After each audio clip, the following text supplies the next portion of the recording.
Welcome back to clean news MP. चलिए देखते हैं मध्य प्रदेश की 25 फटाफट बड़ी खबरों को। इससे पहले आप न्यूज को कहां से देख रहे हैं, हमें कमेंट में बताना बिल्कुल ना भूलें।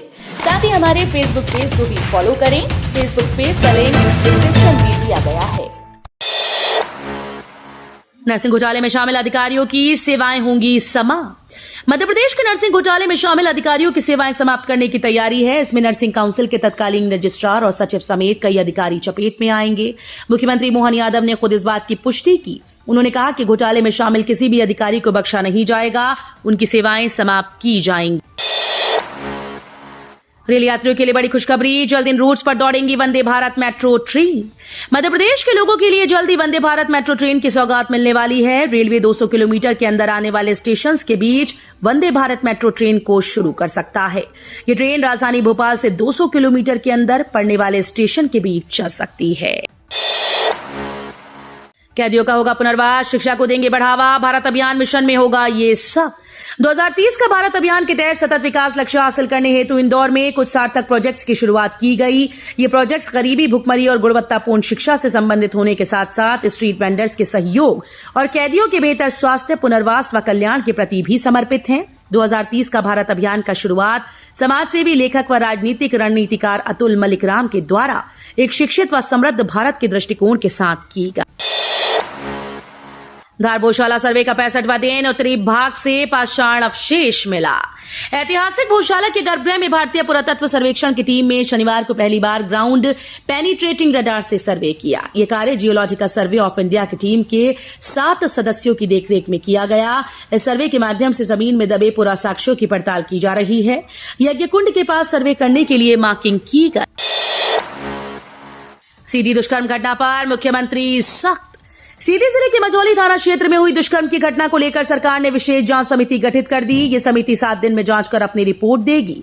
रीवा के पुलिस महानिरीक्षक महेंद्र सिंह सिकरवार ने कुसमी की एसडीओपी रोशनी सिंह ठाकुर के नेतृत्व में 9 सदस्यीय टीम बनाई। इसमें साइबर सेल में पदस्थ पुलिसकर्मियों को भी शामिल किया गया। ट्रैफिक सुधार का नया प्रयोग, राजवाड़ा पर तैनात पुलिस जवानों ने रिक्शा वालों से कहा सोमवार से मत आना। राजवाड़ा क्षेत्र की ट्रैफिक व्यवस्था सुधारने के लिए प्रशासन ने ऑटो रिक्शा, ई रिक्शा की एंट्री बैन की। राजवाड़ा पर ट्रैफिक जाम के लिए जिम्मेदार ऑटो रिक्शा जब वहां पहुंचे तो ट्रैफिक जवानों ने चालकों को समझाया कि सोमवार से राजवाड़ा पर ऑटो रिक्शा और ई रिक्शा की एंट्री पूरी तरह से बंद रहेगी। सैलानियों को मिलेगी होम स्टे की सुविधा। मध्य प्रदेश पर्यटन बोर्ड की फार्म स्टे और योजना जिला प्रशासन की पहल से जिला शिवपुरी के ग्राम हातोद में फार्म स्टे का तेजी से विकास हो रहा है। मध्य प्रदेश पर्यटन बोर्ड के द्वारा प्राकृतिक सुरम्य स्थलों और पहाड़ियों से घिरे ग्राम हातोद में फार्म स्टे बनाए जा रहे हैं। ये फार्म स्टे सैलानियों के लिए सुकून पाने की जगह बन रही है और उन्हें प्राकृतिक वातावरण का एहसास करा रही है। वहीं ग्रामीणों को इससे रोजगार के अवसर मिल रहे हैं। ताई ने लिखा प्रधानमंत्री को पत्र, का उज्जैन से तिरुपति रामेश्वरम तक चलाएं ट्रेन। देवी अहिल्या का 299 जन्म उत्सव इंदौर में गौरव दिवस के रूप में मनाया जा रहा है। गौरव दिवस के मौके पर पूर्व लोकसभा स्पीकर सुमित्रा महाजन ने प्रधानमंत्री नरेंद्र मोदी को पत्र लिखकर 3 तीर्थ स्थलों को जोड़ने के लिए रेलगाड़ी चलाने की मांग की। छिंदवाड़ा में मंदिरों और मस्जिदों पर कार्रवाई, धार्मिक स्थलों से हटाए अवैध लाउड स्पीकर। छिंदवाड़ा जिला प्रशासन ने शनिवार को अवैध रूप से मंदिर और मस्जिद में चल रहे स्पीकर्स को हटाने की कार्रवाई की। यहां रिसाला मस्जिद सहित आसपास के कुछ मंदिरों से बिना अनुमति के बज रहे लाउड स्पीकर्स को निकाला गया। मुख्य रूप से तहसीलदार धर्मेंद्र चौहान सहित उनकी प्रशासनिक टीम मौजूद रही। कमलनाथ ने सीधी मामले में सरकार को घेरा, सीएम से उच्च स्तरीय जांच की मांग।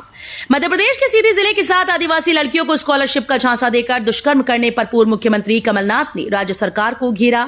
उन्होंने इस घटना को अत्यधिक व्यथित करने वाला बताया। साथ ही उन्होंने मुख्यमंत्री डॉक्टर मोहन यादव से मामले की उच्च स्तरीय जांच करने की मांग की। किर्गिस्तान में फंसे सेंधवा के छात्र ने वीडियो भेजकर मदद मांगी। किर्गिस्तान में हुई हिंसा में फंसे एमबीबीएस छात्र को वापस लाने की गुहार पर सीएम हेल्पलाइन ने अंतर्राष्ट्रीय मामले की शिकायत सेंधवा के तहसीलदार को भेजकर निराकरण करने को कहा। इस मामले से सीएम हेल्पलाइन में कार्यरत लोगों की वर्किंग के बारे में खुलासा हुआ। इंदौर में एमआर ग्रुप की परियोजनाओं में भूखंड खरीदने बेचने पर रेरा ने लगाई रोक। दुबई के रियल एस्टेट समूह एमआर ग्रुप की कंपनीज पर धोखाधड़ी की शिकायत पर मध्य प्रदेश भू संपदा विनियामक प्राधिकरण ने कार्रवाई के आदेश जारी कर दिए। कंपनी की इंदौर स्थित परियोजनाओं के भूखंड के क्रय विक्रय हस्तांतरण और अग्रिम राशि लेने पर रोक लगा दी गई। ये कंपनी दावा करती रही कि दुनिया की मशहूर बिल्डिंग बुर्ज खलीफा इसी से बनाई है। जांच के पश्चात प्राधिकरण ने एमआर ग्रुप की इंदौर स्थित परियोजना में संपत्ति क्रय विक्रय आवंटन अग्रिम धनराशि प्राप्त करने विक्रय पत्र अथवा हस्तांतरण पत्र के निष्पादन पर रोक लगा दी। रवीना टंडन ने बेटी संग किए महाकाल के दर्शन। बॉलीवुड एक्ट्रेस रवीना टंडन अपनी बेटी संग महाकाल के दरबार पहुंची। यहां उन्होंने बाबा की पूजा अर्चना की। दर्शन करने के बाद उन्होंने नंदी हॉल में बाबा का ध्यान लगाया। इस दौरान वो बाबा की भक्ति में लीन दिखी। उन्होंने नंदी जी के कानों में मनोकामना भी कही। महाकालेश्वर मंदिर के सहायक प्रशासक मूलचंद जूनवाल ने बताया कि रवीना के साथ उनकी बेटी राशा व पिता समेत अन्य परिवारजन भी मौजूद रहे। अब हाईवे पर कहीं भी गाड़ी पार्क की तो खैर नहीं, वाहन जब्त करके पुलिस करेगी नीलामी। मध्य प्रदेश के छतरपुर जिले के अंतर्गत आने वाले खजुराहो झांसी के 165 किलोमीटर लंबे 4 लेन हाईवे पर बेवजह कहीं भी गाड़ी खड़ी करना अब राहगीरों को महंगा पड़ेगा। National highway act 2002, national highway act 2002 के तहत अब ऐसे वाहनों की जब्ती और नीलामी होगी। आंधी तूफान से मची तबाही। मध्य प्रदेश के खरगोन जिले के 2 गांव में तेज आंधी तूफान से कई मकान धराशायी हो गए। इस हादसे में 13 लोगों के घायल होने की खबर सामने आई, जबकि 6 साल का मासूम गंभीर रूप से घायल हुआ। घायलों को अस्पताल में भर्ती करवाया। जानकारी के मुताबिक ये पूरी घटना भीकनगांव तहसील के पोखराबाद और माडर गांव की है, जहां शनिवार शाम को तेज आंधी तूफान चलने से कई मकान धराशायी हुए, जिसमें 13 लोग घायल हो गए। भीषण गर्मी का कहर, आसमान से बरस रही आग के बीच पक्षियों की मौत। मध्य प्रदेश के निवाड़ क्षेत्र में इस समय भीषण गर्मी का प्रकोप है। यहां पारा 45 डिग्री के पार चल रहा है, तो वहीं शनिवार से रोहिणी नक्षत्र, जिसे नौतपा भी कहते हैं, शुरू हो गया और माना जाता है कि नौतपा अपने साथ भीषण गर्मी लेकर आता है। ऐसे में गर्मी के चलते आम आदमी के साथ ही पशु पक्षियों का हाल भी बेहाल है। आसमान से परिंदे गर्मी के चलते अब नीचे गिरकर दम तोड़ रहे हैं। आरोपी के घर पर चला बुलडोजर। पुलिस और प्रशासन की संयुक्त टीम ने की कार्रवाई। सीधी आदिवासी छात्राओं से रेप की घटना के बाद मुख्य आरोपी ब्रजेश प्रजापति के घर पर प्रशासन का बुलडोजर चला। जिला प्रशासन और पुलिस की संयुक्त टीम की कार्रवाई करते हुए आरोपी का मकान जमींदोज कर दिया गया। बाकी 2 आरोपियों के भी मकान पर बुलडोजर चलेंगे। फिलहाल मामले में एसआईटी ने जांच शुरू कर दी। देश में एग्जिट पोल शुरू हो गया। पीएम मोदी बोले, इंडी गठबंधन ईवीएम का रोना रोने लग गया। प्रधानमंत्री नरेंद्र मोदी ने बिहार के पटना में शनिवार को चुनावी रैली को संबोधित करते हुए कहा कि देश में एग्जिट पोल शुरू हो गया है। उन्होंने दावा किया कि इंडी गठबंधन वाले ईवीएम का रोना रो रहे हैं। इसका मतलब एनडीए को लोकसभा चुनाव 2024 में सफलता मिल रही है। 4 जून को इस बार भी देश में नया रिकॉर्ड बनेगा। प्रशांत बिट्टी की ध्रुव राठी को चुनौती। डेटा के साथ मुझसे करे भारत के विकास पर बहस। यूट्यूबर ध्रुव राठी को इजी माई ट्रिप के को फाउंडर प्रशांत बिट्टी ने चुनौती दी। पिट्टी ने राठी से कहा कि वो उनसे भारत सरकार की उपलब्धियों पर डिबेट करें। पिट्टी ने राठी को इस डिबेट में शामिल होने के लिए जर्मनी से भारत आने की फ्लाइट टिकट स्पॉन्सर करने की भी बात कही। बता दें कि हाल ही में ध्रुव राठी ने सोशल मीडिया प्लेटफॉर्म एक्स पर एक वीडियो पोस्ट किया था। इसमें भारत के नेताओं की शिक्षा पर सवाल उठाए थे। प्याज पर केंद्र सरकार का 40% निर्यात शुल्क भारतीय किसानों पर पड़ा भारी। प्याज पर निर्यात प्रतिबंध हटाने के भारत के हालिया फैसले का घरेलू बाजार पर अप्रत्याशित प्रभाव पड़ा। हालांकि इस कदम से निर्यात मांग को बढ़ावा मिलने की उम्मीद थी, लेकिन वास्तविकता काफी अलग है। भारतीय प्याज की कीमत अब पाकिस्तान से अधिक हो गई, जिससे अंतर्राष्ट्रीय बिक्री में गिरावट आई। इस बदलाव के परिणाम स्वरूप भारत में घरेलू प्याज की कीमतों में उल्लेखनीय गिरावट आई है।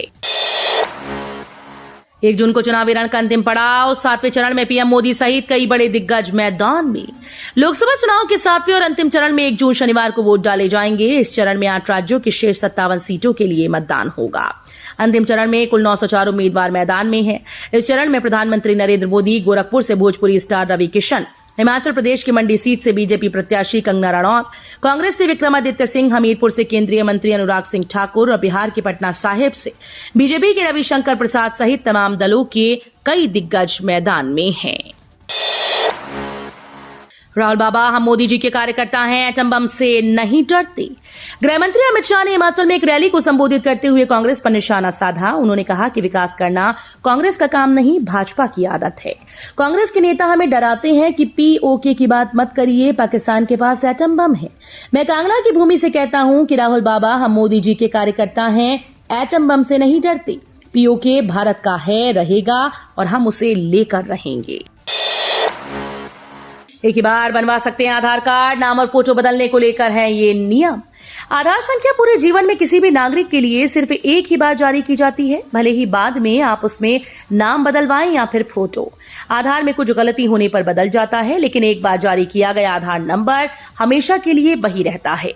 आधार कार्ड सिर्फ एक ही बार बनवा सकते हैं, लेकिन उसमें बदलाव करने के लिए कुछ नियम बनाए गए हैं। आधार कार्ड जारी करने वाली संस्था UIDAI ने दस्तावेज के सुरक्षा मानकों को ध्यान में रखते हुए अपडेट को लेकर कुछ नियम बनाए हैं।